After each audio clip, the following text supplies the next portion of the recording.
So we're trying a digital analog thing this afternoon. So I'm the analog part.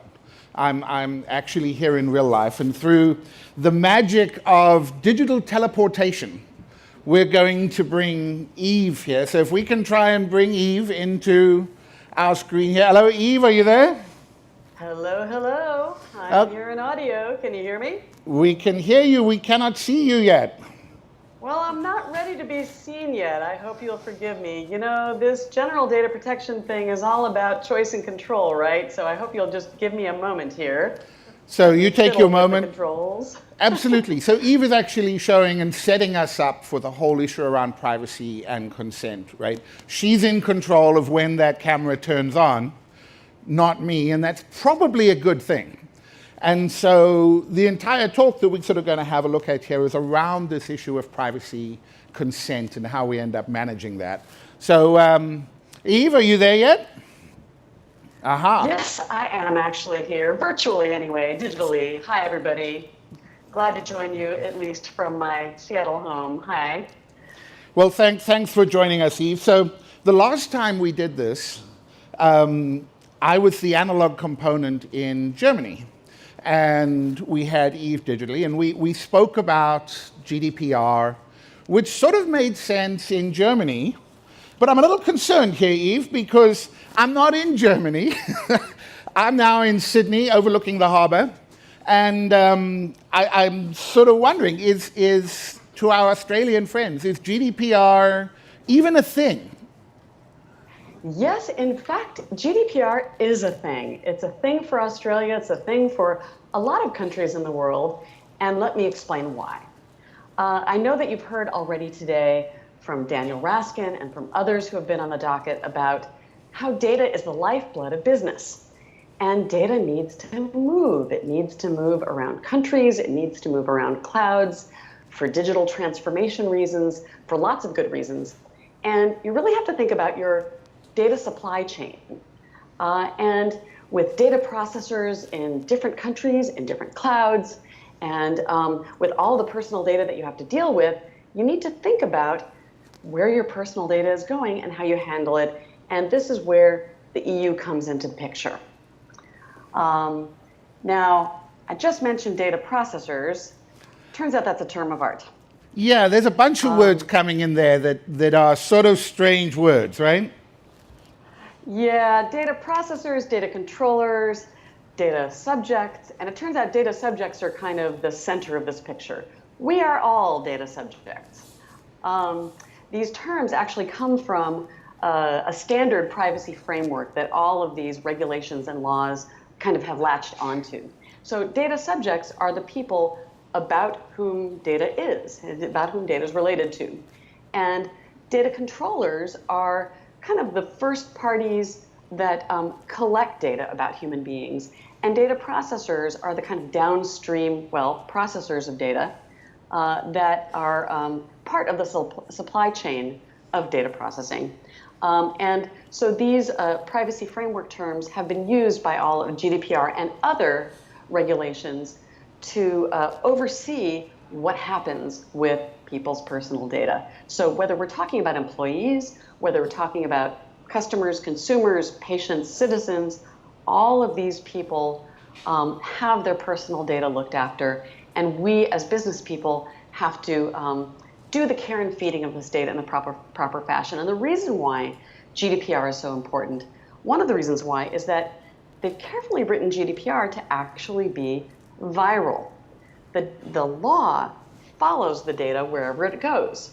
So that's one reason. And another reason is that GDPR has actually inspired a lot of the laws in other countries to sort of follow suit. So you see kind of a high watermark being approached. And so, for example, the Australian Federal Privacy Act of 1988, recently revised, I think in March of 2014, it actually looks in great part pretty similar to GDPR. And so one of the important parts of these laws is about cross-border data flows. So when data travels, and data does need to move in a lot of these circumstances, whether it's because you're asking a business partner who's a data processor of yours to do some sort of processing for marketing reasons or storage for you or for whatever reason it is, you may be going cross-border. One of these characteristics of these laws is that disclosure that involves going cross-border, you have to, except in a few circumstances, ensure that it's going to a place that has the same high standards of care with that personal data as the place where the data is collected. So you can see that GDPR is just a lot like a lot of other countries' laws. So here in the audience, we have a bunch of folks who have come down from various places in Europe, right? I assume this is going to affect them. Yes, it may very well. So just like data moves, people also move. I imagine a lot of people got on a plane to come to this summit. And if data was collected about you, and you now travel and you log in somewhere and you try to do something, and data has to be assembled in order to do a job for you where you now are when you log in, well then the data in its kind of new home for your new session has to have the care and feeding, if it's personal data, in the new country that the laws of the country where it was initially collected expect it to have. So that's a GDPR consequence, and it may be in the country where new data is being collected as well. So this could even affect an Australian that does a business trip to Germany. Yes, in fact, that is absolutely true. One of the questions we got on a recent webinar that we did with a 451 research analyst who is a lawyer and a privacy expert, the question was, what if somebody travels for work and then VPNs back to their home country? So let's say somebody from Australia goes to the EU for work. So they'll go to Dusseldorf for work, let's say, which would be subject to EU laws, and they VPN back to home to do some work. Well, it's VPNing, so it's kind of tunneling back. So are they safe from EU laws? Well, no. Data transfer by any means from the EU back to Australia would still count as data transfer from the EU back to Australia. Now, of course, it's perhaps very secure in that configuration, and that's great for maybe avoiding a breach or something, but it counts as data transfer. Okay, so that now sounds pretty scary to a bunch of folks here who are running Australian businesses for Australian people, and Herman buys a ticket, and because he's from Germany, it's going to cause problems on that. Well, GDPR is serious. It's trying to do right by data subjects, by individuals, and it's actually doing a pretty good job of, I would say, reclaiming some of the original senses of words that we care about, like privacy, like consent. And I do believe that you have some thoughts on how to think of conformance and compliance to regulations, and maybe having the right attitude about that. You want to say a little bit about that? Attitude. It's all about attitude, right? So yes, it is. I do. And one of the phrases that I came up with a while back is the phrase, regulation is the lowest form of incentive. And it really is, right? When we start looking at these regulations, they should be the floor on which we stand rather than the goals that we grasp for. And so really what we're coming up with here is the regulations are a knee-jerk response to those of us who are end users feeling out of control and having no say in how our data is used, and how information about us and how all of the data that for the last 4 hours we've listened to about being able to collect, and we don't have any say in how we actually manage that data. And one of the sort of things that I see on this is that this is now the beginning of the civilization of the internet. And sort of if we look at this back, say, 150 years ago, it was sort of okay that if you had a disagreement with somebody, you both walked out into Main Street and the clock was at noon and you had 6 guns strapped to your hips and the last man standing was obviously correct, right? We don't do things that way anymore. And the same thing is happening to how we start dealing with data, how we deal with personal information, how we deal with privacy information. There are a bunch of things that are simply unacceptable behavior. Right? And one of the ways that I end up looking at this is that when you are working with somebody's private or personal data, whatever that might be, it doesn't necessarily have to be private information, but when you're working with this information, would that user be surprised at what you are doing with it? So when I think of this argument, I think of the relationship you have with your doctor.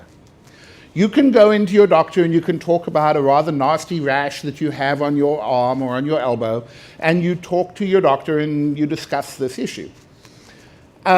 It's not surprising to you if your doctor were to go next door to his colleague in the next consulting room to talk about the rash on your arm, because this is, yeah, they're in the practice, they're there to look after the rash on your arm. You have that's a reasonable behavior.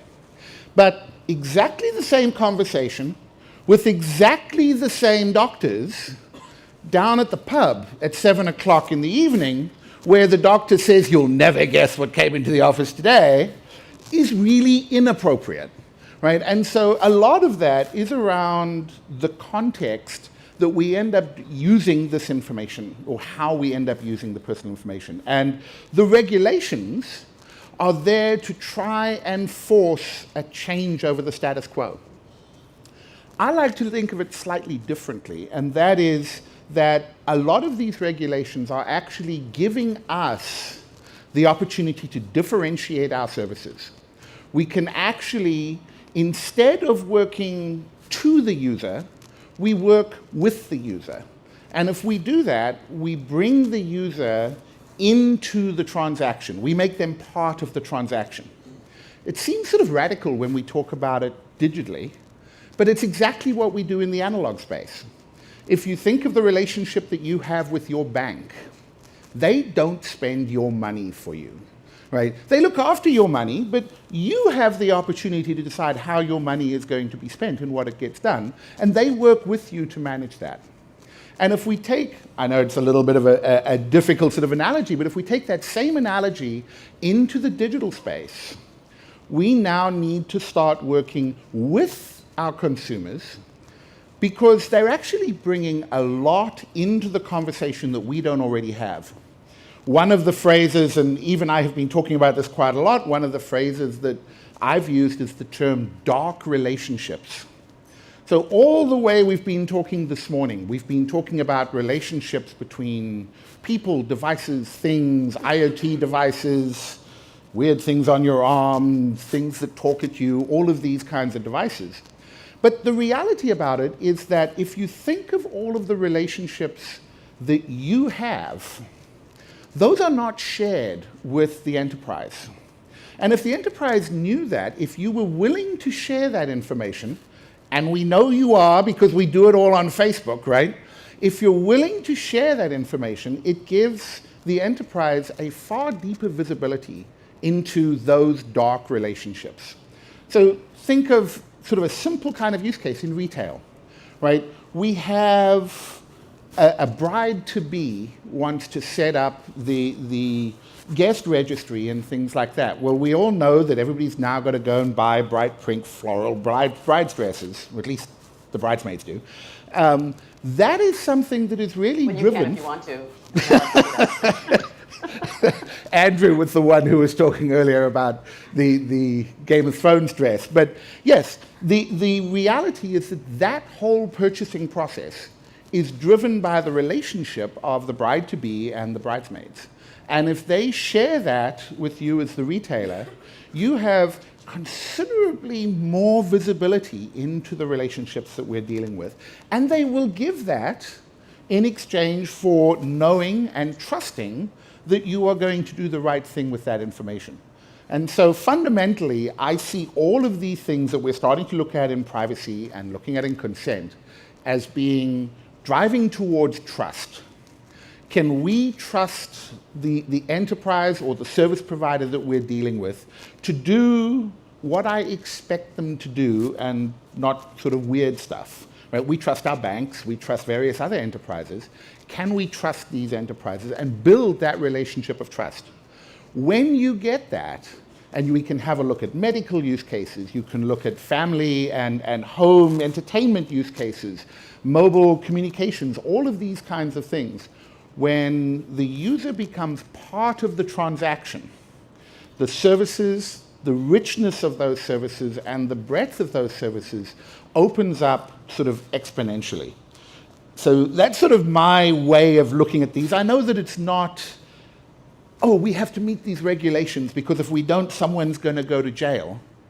It's really about these regulations are there to try and push us and get us going.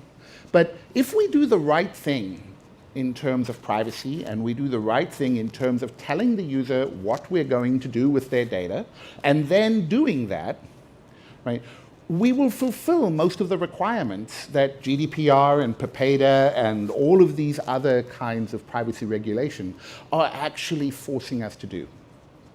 So yeah, and yep. Yeah, and we can give, let's give some a way to go forward then with how you can actually enhance your approach to compliance as well as enhance your approach to building trusted digital relationships. Because it's possible to do both when you shoot for this beyond compliance kind of a mindset. One example that I actually give around online services when it comes to these possibilities of relationships going dark, we saw back in December. It was a very, very recent kind of example when Evernote put out a new privacy policy. This was December 14th of 2016. Some of you who use Evernote may remember this. Evernote said, we're changing our privacy policy to make explicit use of the content you're putting into your Evernote files. And there was a hue and cry. This in the I guess we can call it the post-Snowden world. And by December 15th, there was this hue and cry, and Evernote said, you know what? We're kind of changing our privacy policy back. Notice this had nothing to do with explicit compliance to anything. It had to do with user trust. So let me lay out 4 steps for you that I think that we can all look at taking in order, again, to enhance our compliance and enhance our ability to build trusted digital relationships. The first thing is, identify the intersections between your digital transformation opportunities and your user trust risks or your user trust gaps. This has to do with smart devices versus dumb devices. Smart devices collect data. That's a great opportunity, but they may impact your user trust. It may have to do with 360-degree views of your customer. That's great, but it may let them feel creepy. It may have to do with building your omni-channel experience. Users like that, but they also may not like it. It depends on how you do it and how you live up to your promise to do what they want with their data. Step 2 is to start conceiving of personal data of your consumers as a joint asset. Now, the privacy leads of every organization are obviously incentivized to do that. Your DPOs, your people who are doing privacy impact assessments and so on. But business leads, frankly, tend not to think like that all the time. And so if we put on our human being hats and actually have all the stakeholders have that mindset, you start to have the points of view come together. So that's step 2. Step 3 is what we call lean in to consent. Now, GDPR specifically has 6 different legal bases from which you can choose for data processing. Only one of them is consent. There are different other ones,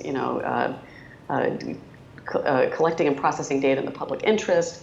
Legitimate business interests is one where I think there could be a lot of monkey business and it has to be considered carefully.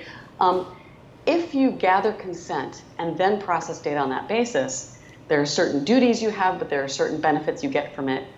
We're actually working to remove the friction from choosing consent as your legal basis for data processing.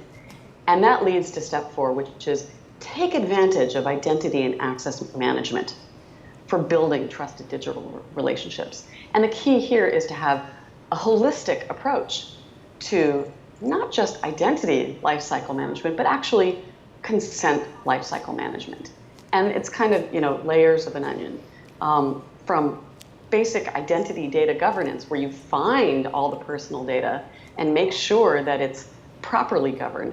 And then you can start to live up to things like right to be forgotten. You can't, help somebody forget the data they want forgotten if you can't find it yourself.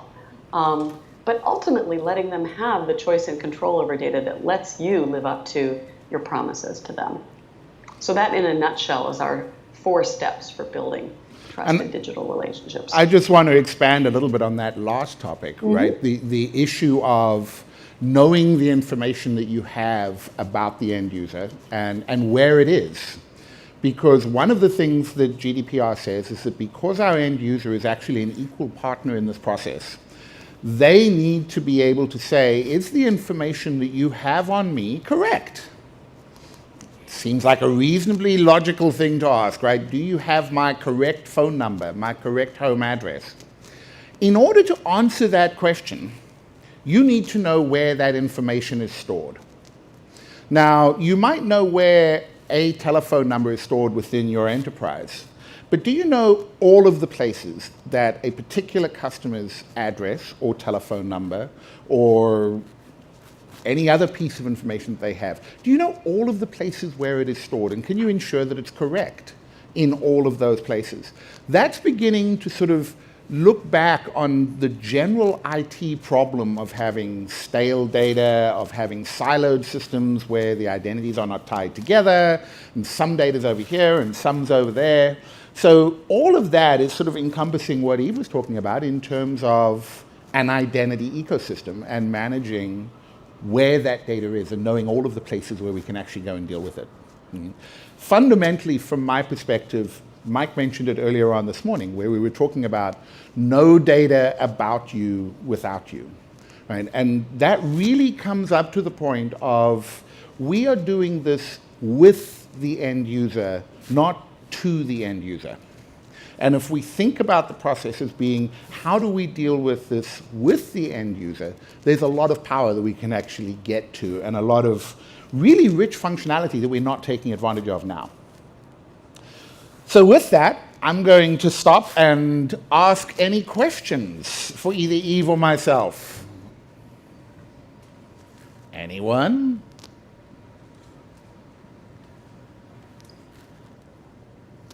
Boy, you give everybody lunch, and then everybody just stops talking and goes down to sleep.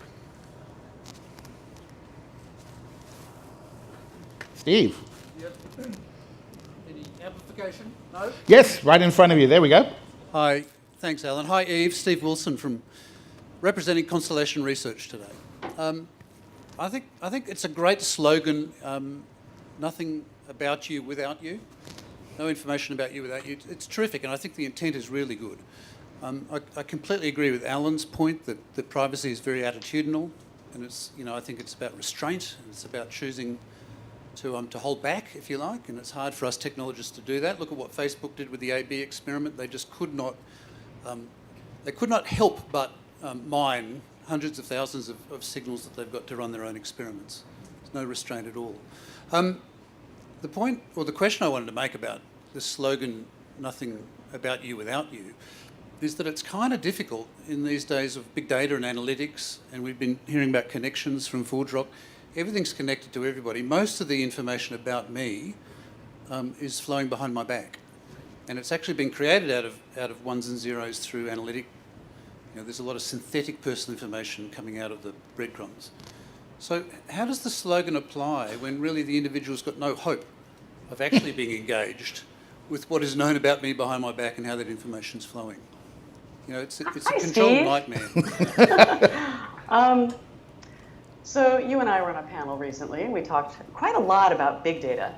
One of the very interesting things about GDPR and some of the similar regulations is that it has data protection in the name.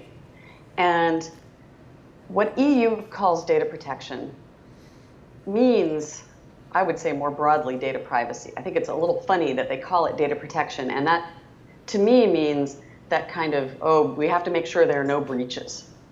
And more broadly, it has a lot to do with ensuring that there's transparency to an individual about what's known about them.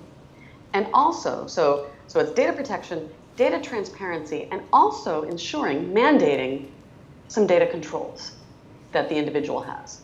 So I see it as a kind of stack of promises to the user that are mandated in law. So in fact, one of the things that GDPR does is make some business models actually illegal. And it seems to me that what we're going to find is a lot of the data brokerages that we know today, where a lot of data flows about individuals that is completely without their mediation, some of those may not actually be viable. Not all of them are going to sort of disappear, but I think some of those are impacted. So in other words, it's business choices that are also impacted by GDPR, not just make sure to secure the data, to do data protection so it doesn't accidentally get out.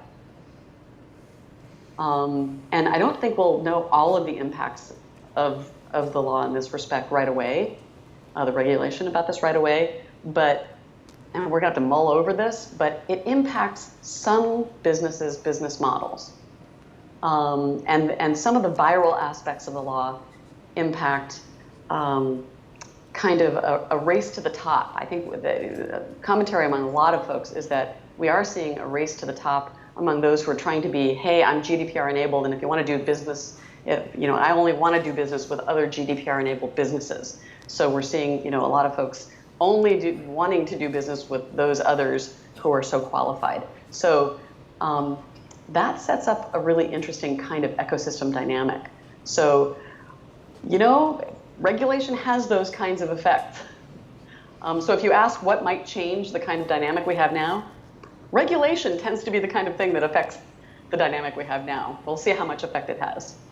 Just to add to that, my sort of thought around that is that we don't necessarily have to get consent for every single attribute, for every single piece of information that we're sending over. What we're really looking for is, hey, do you know that I'm going to do this with your data? If that is not surprising to you, and you say, yeah, that's okay, then that is consent, right? And if it's something like, whoa, I didn't know you were going to do that, then, well, okay, that's not consent, right? And so really, to me, it comes down to, does the end user realize the data that is being collected and what it's going to be used for? And I fully agree with Eve. I think, just like pirate is no longer a valid job description, so some of the ways that people are monetizing private data is no longer going to be a viable business as we move on into a more civilized internet. And I think that takes us right to about the end of our time. So thank you very much for teleporting your way all to Sydney, Eve. It was a pleasure. Thanks, everybody. And thank you.